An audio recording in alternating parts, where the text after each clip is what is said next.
নমস্কার চাষি বন্ধুরা, আজকে আপনাদেরকে বলবো যে আমাদের ঝিঙে চাষ করছি। ঝিঙে চাষে মাচা আপনাদেরকে দেখিয়ে দিয়েছি, ঝিঙে চাষ করেছি, ঝিঙে চাষের সঙ্গে পটল লাগিয়েছি, ঝিঙে চাষের সঙ্গে আবার সিম লাগাবো। সিমটা আমাদের শীতে হয়ে যাবে, শীতের পরেই পটল শুরু হবে। সেটা সবই দেখাবো। এখনও সিমটা লাগাইনি, সিমটা লাগাবো। তো ঝিঙে গাছের এই অবস্থা দেখতে পাচ্ছেন। ঝিঙে গাছটা একটু কুঠে ভাব চলে এসেছে, কারণ এটা অনেক অনেক আগে লাগিয়েছিলাম। ওয়েদার খুব খারাপ বলে জালি আসেনি, তা এতদিনে জালি নেমেছে। এই যে দেখছেন, জাতটা খুব সুন্দর জাত আছে, কিন্তু আমার ঠিক মতো সার প্রয়োগ হয়নি। বোরন দিতে হবে, তার জন্য এরকম কোঁকড়ানো ভাব হয়ে রয়েছে। তো অনেক জালি আসছে, এবার এই জন্য এটাকে সার দেবো। এবার সারটা কিভাবে মাচার মধ্যে দিতে হয় সেটা দেখাবো। দেখে নিন যে প্রথমে এই যে আমার সেই একই সার আমি এই পদ্ধতিতে এখন চেঞ্জ করবো। মাঝখানে ডিএপি দেবো, তারপরে আপনার গ্রোমোর আপনার 14-35 14 দেবো, এইসবগুলো দেবো। কিন্তু এখন আপাতত 10-26 ইউরিয়া আর খোল সম পরিমাণে নিয়ে নিয়েছি। এবার সম পরিমাণে নেওয়ার পর আমি এইভাবে গাছের, আমি যখন করেছিলাম আপনাদেরকে বলে দিয়েছি উঁচু করেছিলাম, এবারে এই উঁচুর শিরে দিয়ে দেবো। এই যে সারটা এইভাবে দিচ্ছি।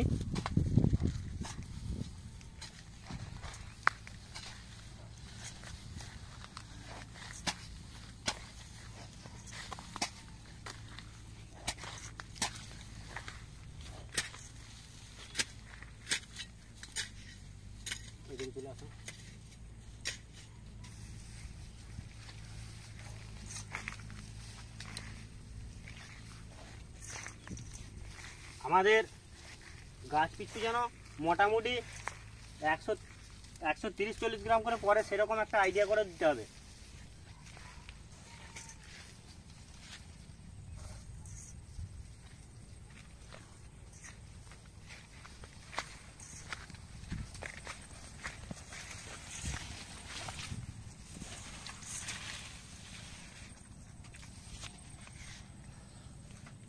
আর বন্ধুদেরকে একটা কথা বলি, আমাদের গাছ দেখছেন কত দূরে, দেখুন এইদিকে দেখুন। এই যে ঘাস প্রচণ্ড ঘাস হয়ে গেছে, এই ঘাসগুলো নিড়ানি করব। আর সঙ্গে আমি এই সারটাকে ঢেকে দেবো। কি ওই দিকের মাটিটা নেবো, ওই দিকের মাটি নিয়ে এখানে দিয়ে দেবো, দিয়ে এইটাকে এরকম ঢাল করে দেবো।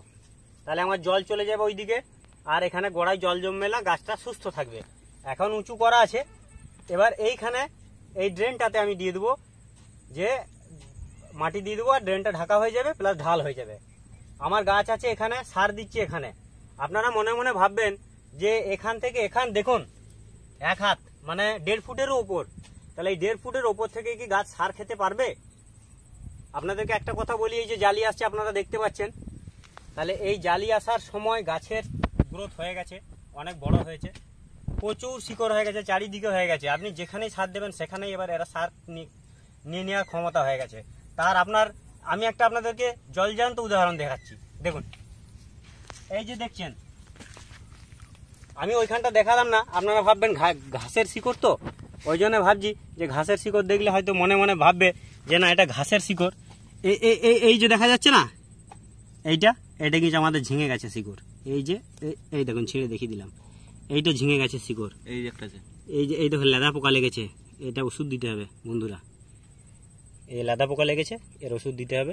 তো আগে সার আজকে খাইয়ে দিই, কালকে আমি ওষুধটা দেবো।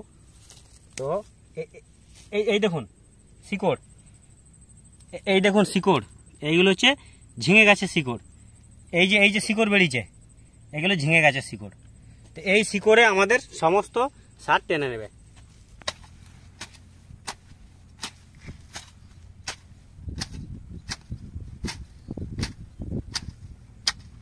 দেখুন বন্ধুরা, এরপরে এই যে সার আছে, এই দেখুন সার, আমি সারটাকে ঢেকে দিচ্ছি এরকম ভাবে।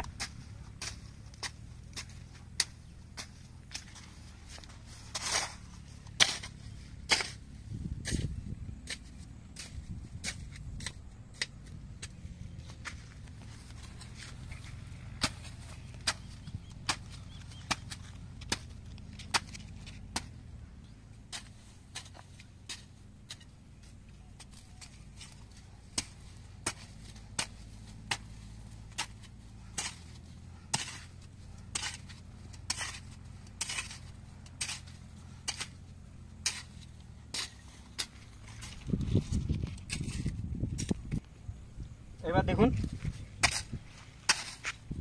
আমাদের এই যে এইরকমভাবে আমরা দিয়ে দিলাম সার। আর বন্ধুরা, আমি সাথী ফসল হিসাবে বুঝতে পারছেন, যেহেতু আমি পটল লাগিয়েছি, যেহেতু আমি ঝিঙে লাগিয়েছি, সেহেতু এই দিকে দেখুন আমি এই শাকও লাগিয়েছি। এবার এগুলো তো সব সাথী ফসল, এইগুলো আমি কালকে কেটে নেবো। কেটে নেওয়ার পর বাজারে বিক্রি করে দেওয়ার পর, এগুলো অনেক আছে, বিক্রি করে দেওয়ার পরে আমি গোড়াগুলোকে পরিষ্কার করে নেবো। আপাতত আমি সারটাকে আজকে ঢেকে দিলাম। ঢেকে দেওয়ার পর আমি পরে এগুলো মেজারমেন্ট করব, কেন এই যে পটলগুলো আছে তো, এগুলো এখনই কোদালে করে মেজারমেন্ট করা যাবে না। মাচার নিচে মাচা আমাদের 1 কোমরের হাইট, 1 কোমরের থেকে একটু বেশি। এবার এই মাচার মধ্যে থেকে আমি যদি সব বড় কোদালে কাজ করি, সম্ভব নয়। কোদাল ফাবড়া যাই বলুন, এতে সম্ভব নয়। ওই জন্য আমি ছোট কোদালে পরে বসে বসে মাচার নিচে এগুলো করতে হবে। একটু মেহনত আছে, যেহেতু লং টাইম আমরা ফসল পেতে চাই, সেহেতু আমাদের একটু কাজ বেশি করে করতে হবে, নিচেতেও খাটতে হবে। চাষিরা বুঝতেই পারছেন, খাটনি বেশি। তো চ্যানেলটাকে লাইক, কমেন্ট, শেয়ার করবেন আর থাকবেন, আমাদের সাথে থাকবেন। আর দেখুন, ভিডিও ভালো লাগলে কমেন্ট করবেন। আর এই যে ফসল হচ্ছে, আরও যখন গাছের গ্রোথ হবে, কি ওষুধ দেবো, সমস্ত কিছু জানাবো।